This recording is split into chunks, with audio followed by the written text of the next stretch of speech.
Aplikasi data dan informasi Badan Meteorologi, Klimatologi dan Geofisika BMKG Stasiun Klimatologi Semarang, Iis W. Harmoko mengatakan, masa pancaroba adalah masa yang rawan dengan bencana, khususnya angin puting beliung.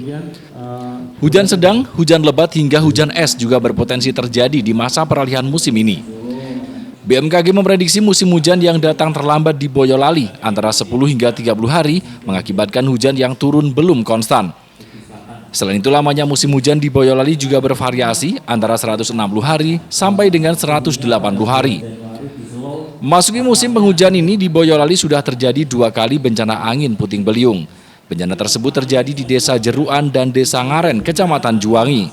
Oleh karena itu, masyarakat dihimbau untuk tetap waspada karena angin puting beliung masih berpotensi terjadi. Selain itu, warga yang berada di sekitar bantaran sungai juga diminta mewaspadai ketinggian air untuk mengantisipasi banjir. Di Jawa Tengah sudah memasuki masa transisi atau pancaroba.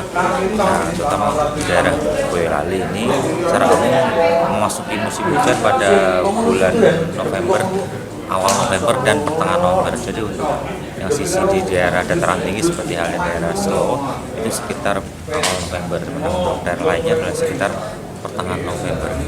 Nah, untuk pada saat ini, terutama kami juga menghimbau kepada masyarakat karena untuk musim hujan biasanya tidak otomatis hujannya akan seperti hujan pada musim hujan, tapi tidak oleh dengan adanya hujan-hujan yang seperti masa transisi, di mana hujan di saat masa transisi ini sering terdapat hujan dengan intensitas sedang hingga lebat yang kadang kita juga memberikan warning berupa peringatan dini cuaca ekstrem.